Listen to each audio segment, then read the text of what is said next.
Olá, bom dia. Durante todo o ano, a Defensoria Pública do Estado faz um trabalho de assistência às pessoas com deficiência. Mas agora, exatamente nessa semana, tem um seminário que vai se tornar mais importante ainda nessa tarefa de fazer essa defesa. E é sobre isso que nós vamos conversar no programa de hoje. E quem vai nos dar todos os detalhes desse trabalho é a Lívia Carvalho, que é coordenadora do Centro de Apoio à Pessoa com Deficiência da Defensoria. Bom dia. Bom dia, Elda. Seja muito bem-vinda ao nosso programa. Obrigada. Esse trabalho, na verdade, vocês desenvolvem o ano todo, não é isso, Lívia? Exatamente. A criança e o adolescente com deficiência, ele é atendido diariamente na Defensoria quando tem algum direito violado. Mas para fortalecer esse trabalho de defesa desses direitos, a Defensoria entrou em parceria com o Conselho Municipal da Criança e Adolescente através de um projeto Superando as Barreiras, justamente para fortalecer as crianças e adolescentes com deficiência. E a gente, entre algumas das tarefas desse projeto, vai ser o seminário. Esse seminário que começa hoje, terça-feira, é isso, né? Exatamente. O seminário ele vai iniciar pela manhã, mas vai durar o dia inteiro com diversas mesas interessantes. A temática dele vai ser em relação à inclusão, os desafios, né, e os avanços dessa inclusão na atualidade.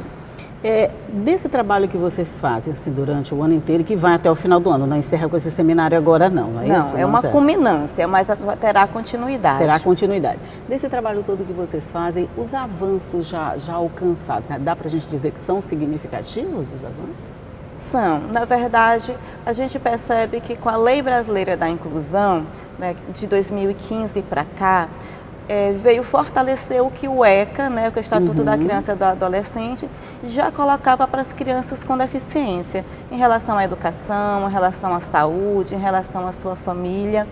Porém, a gente percebe que ainda é muito lento. Às vezes, tanto a sociedade, as famílias e algumas instituições ainda violam muito esses direitos. E aí, quando acontece essa violação, o que a gente faz? Eu falo a gente enquanto família de um deficiente, enquanto sociedade que se sente incomodada com esses direitos violados, o que a gente faz? A gente procura a Defensoria? Exatamente, tem diversas maneiras de enfrentar. A Defensoria, ultimamente, cada vez mais, ela preza, né, por resolução extrajudicial. Então, a princípio, digamos que está precisando de uma medicação, ou de uma consulta, ou de uma vaga na escola, que é muito comum, né, a questão de não ter a inclusão da criança na escola regular, porém não disponibilizar os recursos necessários para que ele possa desenvolver todas as suas habilidades. Porque a inclusão, por exemplo, no hábito da escola, não é só matricular a criança e deixar lá no canto desenhando ou não realizando as tarefas isolada lá sozinha. Exatamente, que as outras crianças estão realizando. Ele precisa, às vezes, de um profissional diferenciado para adaptar aquela tarefa e ele conseguir fluir com todas as suas habilidades. Entendi. Me explica só se é mais ou menos assim. Quer dizer, eu tenho um filho com deficiência, vou numa escola, consigo, ela tem a vaga para essa criança. Desculpa. Mas ela não vai ter como fazer a inclusão dessa criança dentro das atividades que são desenvolvidas normalmente pelos alunos regulares, é isso? Exatamente. E é uma das reclamações mais recorrentes, porque hoje, essas duas leis que eu mencionei anteriormente, elas proíbem a questão de negar a matrícula. Então, eles matriculam. Porém, ao chegar lá, as famílias ainda relatam muitas situações assim, de discriminação, de preconceito, né, dentro da escola, tanto pública quanto privada. E a Defensoria ela tem cada vez mais estreitado esses diálogos justamente com os conselhos, com as escolas, para que isso possa se efetivar cada vez mais. Manda a princípio extrajudicialmente e, quando necessário, ingressar com a ação judicial. Nesse trabalho de vocês, dá para detectar se essa discriminação, esse preconceito, ele acontece, por exemplo, dentro da escola, mais por parte de alunos ou isso também acontece por parte de professores ainda? Na verdade, a gente percebe nos relatos, principalmente familiares, que os alunos, na fase da infância, eles são mais naturais, né? Assim, tem uma abordagem, né? Tem uma interação social com mais respeito, né? A cabeça ainda está pura, né? Com mais acolhimento, né, Elda? Agora, assim, os profissionais, a gente já percebeu, diante desses relatos, que às vezes versa muito na questão do desconhecimento, da desinformação, diante, às vezes, de diversos outros alunos, diversos outros desafios, como é que eles vão equilibrar mais uma demanda para eles, por exemplo. E, às vezes, terminam tendo uma resistência, né, um distanciamento, e isso caracteriza, de fato, uma violação de direito. E esse profissional, ele tem que estar inserido em todo o contexto escolar, né? O diálogo com a coordenação, com a direção, com o gestor, quando é de âmbito público, justamente com as secretarias, tanto municipal quanto estadual. E aí essa questão da violação do direito, eles não estão apenas para a questão escolar. Eu sei, né? entendi. Então, tem diversos outros âmbitos também que a gente percebe que é preciso avançar. Muito já ocorreu. Né? Assim, mas por exemplo, dá para citar uns desses que esses direitos sejam mais violados? Olha, a gente percebe que a questão da saúde, né, em relação ao tratamento adequado, a questão, por exemplo, a mãe que tem um filho com deficiência física que busca uma cadeira de rodas. Às vezes eles passam um período muito grande para receber, sendo que é uma política pública de saúde municipal. Isso é um direito da criança receber exatamente. E aí isso termina sendo assim uma peregrinação. Às vezes a mãe busca o órgão, né, leva todos os documentos necessários e aí fica aguardando. A criança às vezes entra em uma outra fase da sua infância e no caso de criança e adolescente, às vezes termina tendo um prejuízo maior, né, da sua evolução por ausência de um... Eu estou dando o exemplo da cadeira de rodas. Ele fica impedido de participar de um monte de atividades por não poder se locomover, né? A cadeira de rodas seria essas pernas que ele precisa para ir para essas diversas situações. Isso, a cadeira de rodas vai proporcionar uma liberdade, né, para a gente está mencionando a criança e adolescente, mas poderia ser para qualquer idade. Ok, nós vamos fazer um rápido intervalinho aqui na nossa conversa, mas a gente ainda vai voltar para falar sobre isso. É só um minutinho, a gente volta já já.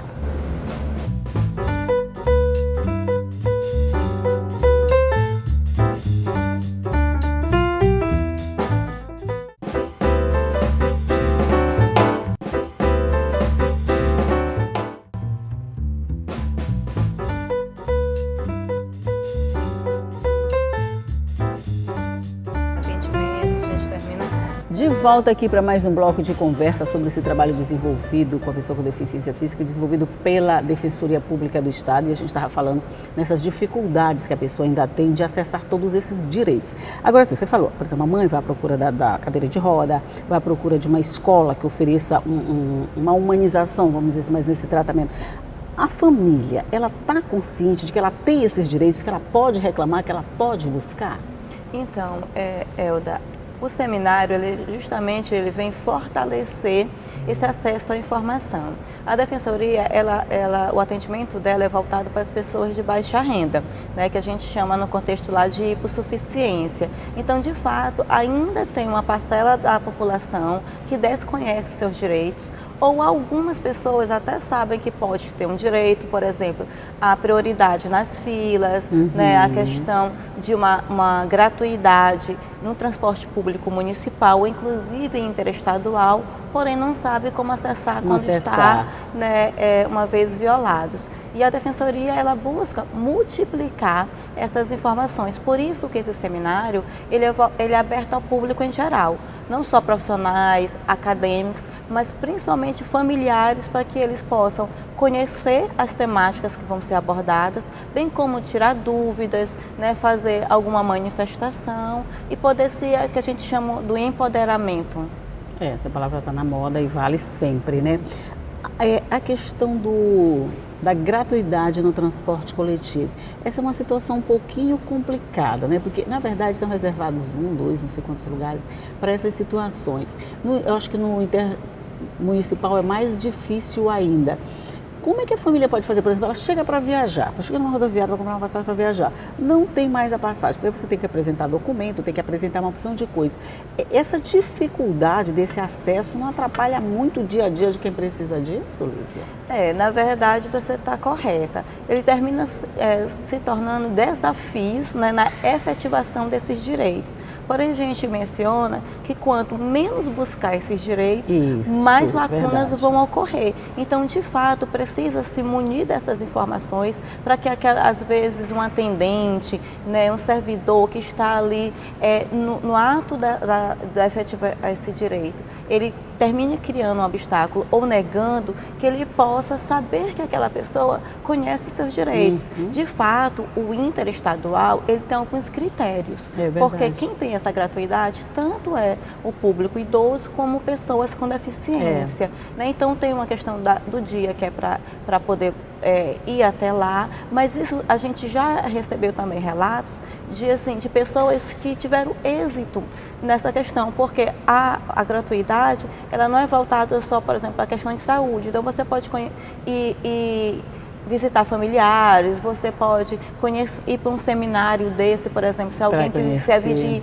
Itapecuru, de Chapadinha, quiser vir a esse seminário, ele pode utilizar a sua gratuidade. Então, é uma maneira, por exemplo... Não é só buscar tratamento de saúde, não. A questão da gratuidade em relação ao que chama passe livre federal, que ele pode utilizar entre municípios ou entre estados, ele não está restrito a nenhum tipo de motivo de saúde. Tá? Então, só tem esses critérios que você mencionou. Né? Por exemplo, você não pode chegar alguns minutos antes da viagem, porque isso pode acontecer, inclusive, com a gente que paga a nossa passagem, que já pode ter finalizado. Tem que ter uma certa cautela também, né, de fazer o acesso a esse serviço. Mas também tem relato, por exemplo, assim, ao contrário, de empresas que facilitam isso, quer dizer, não levam muito em conta esses dias que é para viajar, que de alguma forma torna esse acesso mais fácil. Sim, assim, são menos visíveis, né, mas ocorre também essa questão. A gente já recebeu pessoas que foram para a defensoria buscar outros direitos, por exemplo, elas eu quero saber como me aposentar, que eles usam essa expressão, mas na verdade é como ter acesso ao benefício de prestação continuada, que é justamente para pessoas que têm baixa renda e que não conseguem trabalhar. Existe esse direito pelo INSS para pessoas com deficiência. E às vezes eles vêm, pedir orientação como e se fosse uma aposentadoria, exatamente, e informam ter vindo de algum município através desse passe livre. Então, como a gente mencionou, são pequenos avanços que estão ocorrendo, que precisam cada vez mais ser fortalecidos, né, ser superadas essas violações de direitos através dos órgãos, através da Defensoria, através do Ministério Público, da sua cidade, através de outros órgãos. Acontece, né? Quer dizer, poucos, pontuais, um aqui, outro ali, mas acontecem, assim que a gente vai andando. Porque dá para dizer que a gente já melhorou bastante nessa questão? Sim, na verdade, inclusive é um número que é utilizado pela maioria das instituições. A gente acredita que tem em torno de 23% da sociedade maranhense que tem algum tipo de deficiência. 23%? 23%.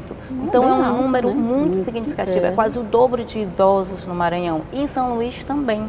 Né? Então, assim, veja que não é um número, precisa de políticas públicas mais fortalecidas. Esses avanços, eles não estão proporcional à quantidade de pessoas que precisam.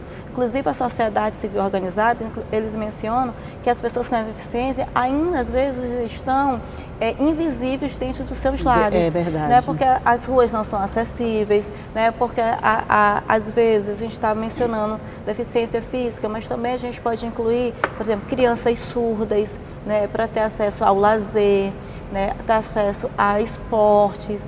Precisa que as pessoas com deficiência tenham acesso a tudo que a gente gosta, tem acesso. A tudo que os ditos normais têm, né? Exatamente. Como uma criança normal tem direito a isso, qualquer criança com qualquer tipo de deficiência também pode ter acesso. Exatamente. É necessário só excluir as barreiras. E por isso inclusive, que as entidades, né, as associações buscam até afastar algumas terminologias. Por exemplo, pessoas especiais. Eles mencionam que todos nós somos especiais. Todos você é somos, especial. Eu sou especialíssima, você também, né? Pronto. A mesma questão é normal, porque são expressões que terminam assim reforçando muitas situações pejorativas. Isso. Que a gente cada vez está mais... Meu filho é normal, mas o teu não é, né? Exatamente. Já porque a pessoa tem deficiência, é um anjinho. Anjinho. Né? Então, assim, ele é uma pessoa, a gente pode chamar pelo nome da mesma maneira que a gente chama os outros alunos, outras crianças. Até esses tratamentos, essas terminologias, elas podem vir carregadas de um certo preconceito. Às vezes até inconsciente da parte de quem fala, né? Exatamente. Mas na pessoa que recebe, acaba gerando essa... Ai, por que ela me chamou assim? Uma criança, por exemplo, né, chamada de especial. Especial por quê? Pois é, né? Então, só porque eu sou diferente. Inclusive tem uma charge que é muito interessante entre duas crianças, que aí ela pega e diz, uma criança está utilizando cadeira de rodas e a outra não. E aí você pergunta, por que aquela criança seria especial? E a outra criança responde, porque o cabelo dela é vermelho. Olha aí, então, assim, ela não tem a mesma visão, né, a mesma compreensão que alguns adultos... Nem viu a cadeira de roda como alguma coisa diferente, né? Exatamente. E são esses debates que a gente quer travar, né, e avançar amanhã no seminário. Mas então tudo isso vai ser discutido amanhã durante o dia inteiro? Onde é que vai acontecer? Vai ser aqui no auditório, né, do Complexo de Comunicação da Assembleia Legislativa do Maranhão. Gente, tá, gente? Quem quiser vir é só vir aqui para a Assembleia. Aqui no Complexo de Comunicação a gente tem um auditório aqui embaixo que vai estar à sua disposição a partir das 8. A partir das 8 é a inscrição. A partir das 8 é a inscrição, mas aí os debates acontecem o dia inteiro. O dia inteiro. Exatamente. Pela manhã a gente vai ter uma mesa exclusiva sobre a questão de políticas públicas da inclusão, né, que vem o professor Jorge Borges, ele é gaúcho, ele vem falar um pouco sobre esses avanços. Em seguida, o núcleo da criança e do adolescente vai estar colocando como é que acessar essa justiça, como você mencionou agora, o que deve levar, né, o que deve fazer, o que a gente tem que anotar nas horas, né, que esse direito é violado, quais são os direitos mais violados. Então, vocês vão ter uma oportunidade imensa para tirar as suas dúvidas. E à tarde vai ter um debate mais diferenciado ainda, que vai ser sobre a questão da utilização, né, do cannabis para uso de saúde, que é ainda... esse vai ser polêmico, viu? Exatamente. Esse vai ser polêmico com toda certeza. Mas é importante, alguns outros países já estão bem avançados em relação a isso. Vai vir uma experiência da Paraíba, onde tem muitos casos concretos, científicos, de resultados positivos em relação à saúde com a utilização dessa substância. A Anvisa já tem aprovado, né? Então a gente precisa cada vez mais conhecer se informar e quem sabe até fazer, né, se for indicação, caso, né? Se for necessário. Com certeza, as coisas podem parecer estranhas quando estão longe, quando a gente não conhece. Tudo que a gente não conhece é diferente, claro, né? Mas se a gente passa a conhecer, se familiarizar, aprende a respeitar e, de repente, quem sabe, pode até utilizar de uma forma bem benéfica para quem está precisando. Lívia Carvalho, muito obrigada pela participação no nosso programa. Bom dia para você. Bom dia. A gente que agradece. A Defensoria Pública está de portas abertas, né? E sempre é um prazer estar aqui com vocês. Muito obrigada. Bom dia para você também, que sabe que essa entrevista fica no nosso site. Você pode rever a hora que você quiser. Só para lembrar, é o al.ma.leg.br/TV, que lá vão todas as reportagens e todas as entrevistas para você ver ou rever a que você quiser. Mas todos os dias eu vou estar aqui cedinho, às 8h30 da manhã, esperando por você, tá? Tchau!